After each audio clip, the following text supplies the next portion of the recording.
जीवन में कभी कभी कुछ ऐसे क्षण आते हैं जब अल्फाज और ज़बान एक दूसरे का साथ नहीं देते। मुझे लगता है कि कुछ ऐसी स्थिति अपनी भी है। अभी दिलबाग सिंह जी जिक्र कर रहे थे, शनिवार की रात मुझे लगता है कि हम सब के लिए बहुत भारी थी जब एसपीओ इशफाक और उनके छोटे भाई उमरजान पर कायराना आतंकी हमला हुआ और हम सबको सूचना मिली थी। मन व्यथित था। बाद में मुझे बताया गया कि इशफाक शहीद हो गए। मैं ईश्वर से उनकी उम्र मांग रहा था, लेकिन सुबह से पहले उनके जाने की दुख भरी खबर मिली। दोनों भाई कल रविवार को जो सब इंस्पेक्टर के एग्ज़ाम्स हुए उसकी तैयारी कर रहे थे और उनका रविवार को पेपर था। आतंकवादियों ने एक परिवार का भविष्य छीन लिया और एक परिवार ने अपने हृदय के टुकड़ों को खो दिया। जम्मू कश्मीर पुलिस ने अपने एक बहादुर सिपाही को खोया और मां भारती ने अपने 2 लाल खो दिए। स्वाभाविक रूप से मैं भी व्यथित हूँ, अनेक लोग व्यथित हैं, लेकिन हम निराश नहीं हैं। अभी दिलबाग सिंह जी बता रहे थे, मैं कहना चाहता हूँ कि जिस बहादुरी से उस 19 वर्ष के विद्यार्थी और उस एसपीओ ने आतंकवाद का मुकाबला किया है, हम सबको गर्व है उसके ऊपर, और केवल हमको नहीं पूरे देश को गर्व है। और मुझे लगता है कि वक्त आ गया है कि उनके आंसुओं का हिसाब करना ये हम सबकी प्राथमिकता होनी चाहिए।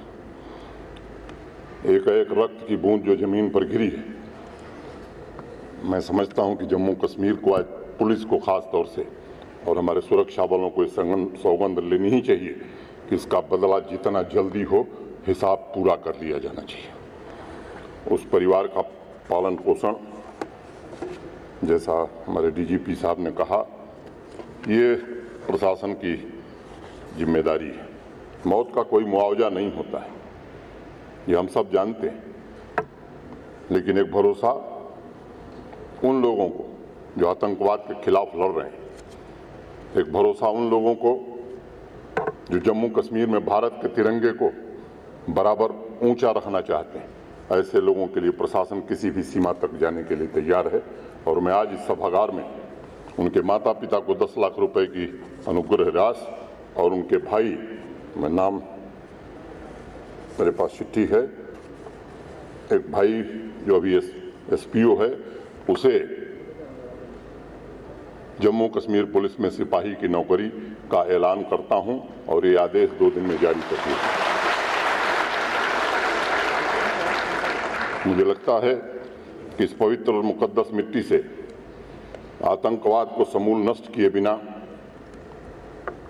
हमारे सभी साथी न थकेंगे, न काम में कोताही करेंगे।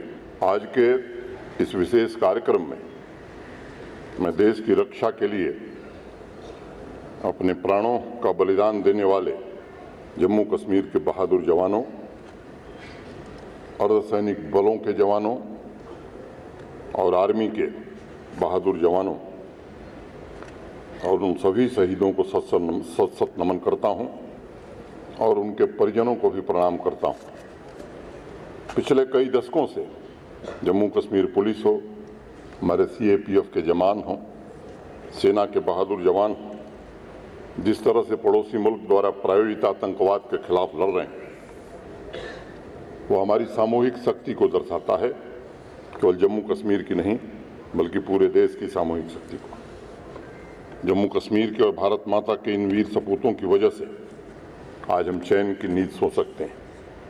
इन पराक्रमी वीरों के धैर्य और शौर्य की वजह से मैं मानता हूं कि जम्मू कश्मीर तरक्की की नई रफ्तार और विकसित राज्यों से कंधे से कंधा मिलाकर चलने के लिए सक्षम बन सका है।